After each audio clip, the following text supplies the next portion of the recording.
Assalamualaikum warahmatullahi wabarakatuh.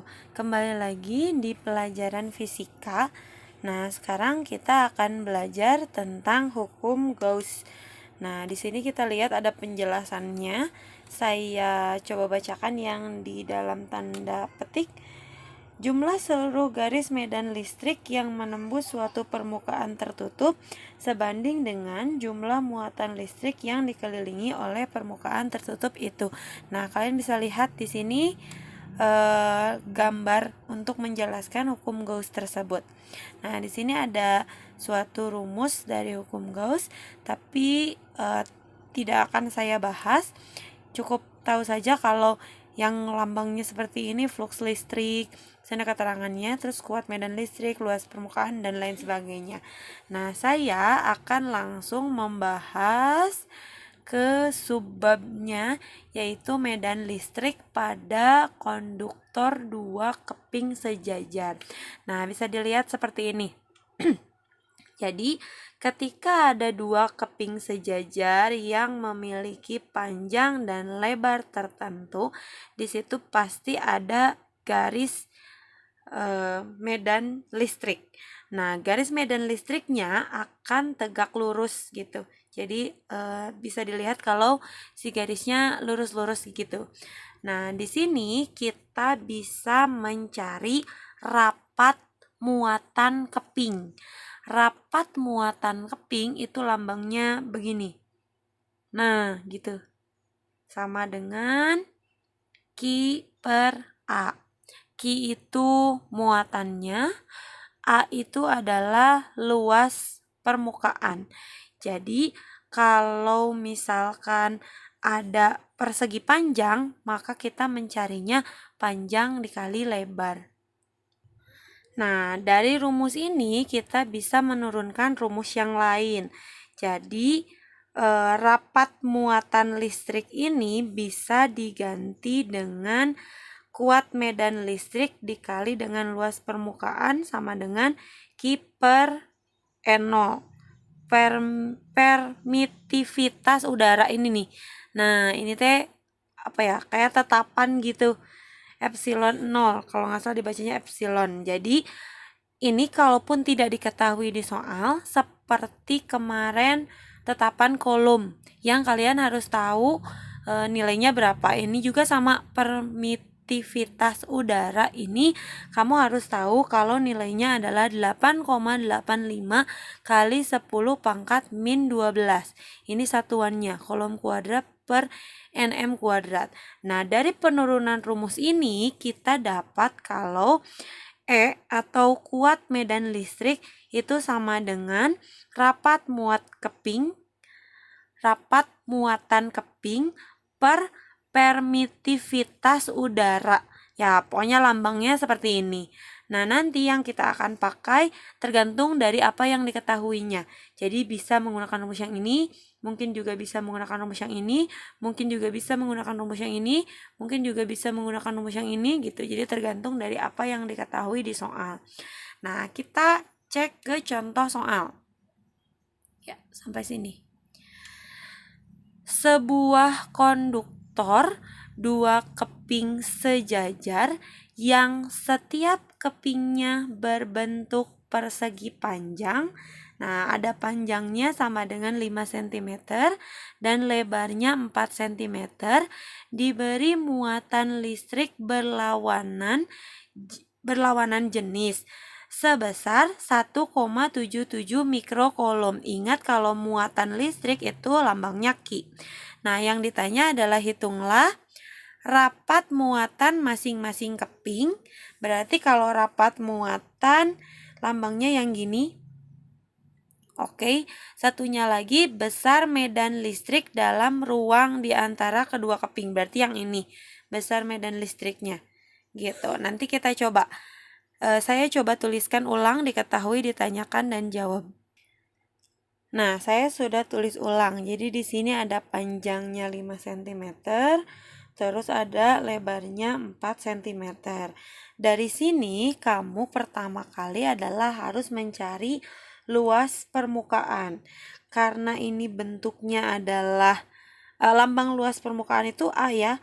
Karena bentuknya adalah persegi panjang, berarti rumus luas permukaannya adalah panjang dikali lebar, atau 5 dikali 4 sama dengan 20 cm. Ingat, satuannya harus kamu rubah cm kuadrat tentu saja. Satuannya harus kamu rubah ke meter. Yang ini jadi 10 pangkat min 2 kalau dirubah ke meter. Yang ini juga sama jadi 10 pangkat min 2. Jadi kalau 20 cm kuadrat dirubah ke meter, maka jadi 20 kali 10 pangkat min 4 meter kuadrat. Atau 0 yang ini bisa saling mengurangi dengan pangkat negatif. Jadi 2 kali 10 pangkat min 3 meter kuadrat. Ini yang akan kita pakai. Nah, sekarang kita lihat lagi kalau yang ini nih Q-nya 1,77 mikrokolom. Nah, seperti yang kemarin, mikrokolom harus dijadikan kolom dan kamu harusnya sudah tahu kalau mikro itu jadi 10 pangkat min 6 kolom. Nah, seperti itu. Nah, sekarang kita lihat yang A, pertanyaannya adalah rapat muatan keping. Berarti lambangnya ya beginilah cara bikin lambangnya. Nah, kita tadi tahu kalau rumusnya adalah Q per A. Nah, tinggal kita masukin aja. Q-nya yang ini nih, 1,77 kali 10 pangkat min 6 per A-nya yang ini nih, yang sudah kita cari dari panjang dan lebar. Jadi 2 kali 10 pangkat min 3 sama dengan 1,77 kita bagi 2. 1,77 kita bagi 2 hasilnya adalah 0,885 kali 10 pangkat min 6 dengan 10 pangkat min 3 tinggal dikurangi. Jadi 10 pangkat min 3. Ini boleh digeser-geser. Jadi boleh 8, kalau 8,85 berarti jadi 10 pangkat min 4. Atau 88,5 atau 88,5. Tapi biasanya satu angka di belakang koma. Jadi ini bentuk dari apa ya? Ya kebanyakan begitu nulisnya. Tapi nanti sesuaikan kalau ada optionnya. Nah, satuannya adalah C per M kuadrat. Gitu. Nah, bagaimana untuk mencari yang kedua? Yaitu kuat medan listrik. Kuat medan listrik itu lambangnya adalah E. Dan tadi kita sudah lihat kalau rumusnya adalah rapat muatan keping dibagi dengan permitivitas udara. Nah, gimana ya? Ini kita dapat dari sini nih. 8,85 kali 10 pangkat min 4 per. Ini dapatnya dari mana? Nah, tadi saya bilang kalau meskipun tidak diketahui di soal, kamu harus tahu kalau nilainya adalah 8,85 kali 10 pangkat min 12. Nah, kamu perhatikan angkanya sama. 8,85 berarti tinggal kita coret saja. 10 pangkat min 4 dibagi 10 pangkat min 12. Nih, saya tulis di sini min 4 dikurangi min 12. Min ketemu min positif. Min 4 punya hutang 4 dibayar 12. Masih sisa. Sisanya adalah 8. Jadi 10 pangkat min 8. Nah, kalau kuat medan listrik waktu kemarin satuannya apa ya? Ya, N per C gitu, itu satuannya. Nah, kita coba ke yang berikutnya. Nah, materi selanjutnya yaitu adalah medan listrik pada konduktor berongga. Tadi bentuknya ada lempeng. Sekarang bentuknya seperti ini nih.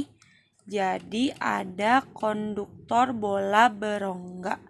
Misalkan muatannya di sini, ini jari-jarinya. Nah, kamu perhatikan di sini ada lingkaran yang dalam. Ini ada yang kedua dan ada yang ketiga.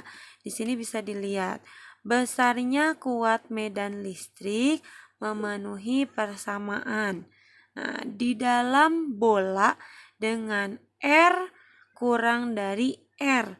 Misalnya di titik A, yang ini nih. Yang lingkaran yang di sini. Maka E atau kuat medan listriknya sama dengan 0. Nah, di sini jika di permukaan bola dengan R sama dengan R, artinya jari-jari bolanya itu sama dengan jari-jari disimpannya muatan. Maka E sama dengan kaki per R kuadrat. R ini ya sama aja mau pakainya yang mana. Nah, jika di luar bola dengan R lebih besar daripada R, misalnya di titik C yang ini nih, maka kita pakai angka yang lebih besar gitulah pokoknya. Jadi kalau misalkan di luar sini ya berarti jari-jarinya adalah kita pakai jari-jari yang lebih besar. Nah, ada contoh soal nih di bawahnya biar lebih kebayang. Nah, ini sebuah bola berongga dengan diameter 10 cm diberi muatan negatif 60 mikrokulom. Berapa kuat medan listrik pada jarak 2 cm dari pusat bola, 5 cm dari pusat bola, dan 8 cm dari pusat bola. Nah, ini akan coba saya tulis ulang, diketahui, ditanyakan, dan bagaimana menjawabnya. Nah, dari soal yang tadi saya tulis ulang, diketahui, dan ditanyakannya. Nanti kita jawab sama-sama. Tadi diketahui di soal diameternya adalah 10 cm. Nah, dari situ kita bisa mencari jari-jarinya dulu. Jari-jarinya atau R besar untuk membedakan, saya berarti setengahnya dari diameter, berarti 5 cm. Nah, terus kita tahu kalau di situ muatannya negatif 60 mikrokulom. Nah, kita bisa buat ke kolom. Berarti sama dengan 60 negatif kali 10 pangkat min 6 kolom. Nah, seperti itu.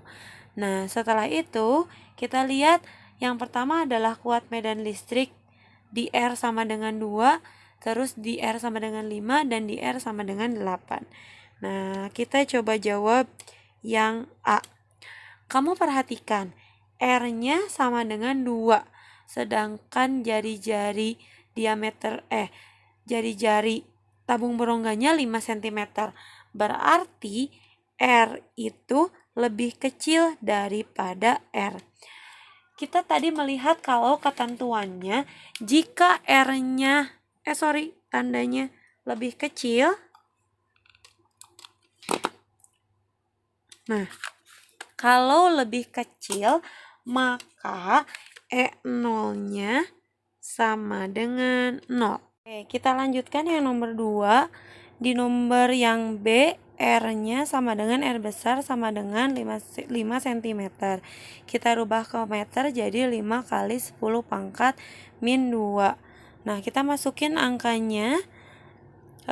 Kita tahu kalau sebelumnya E itu sama dengan rumusnya adalah K dikali Q per R kuadrat. Kita harus tahu kalau K itu tidak diketahui, tetapi harus dimasukin jadi 9 kali 10 pangkat 9.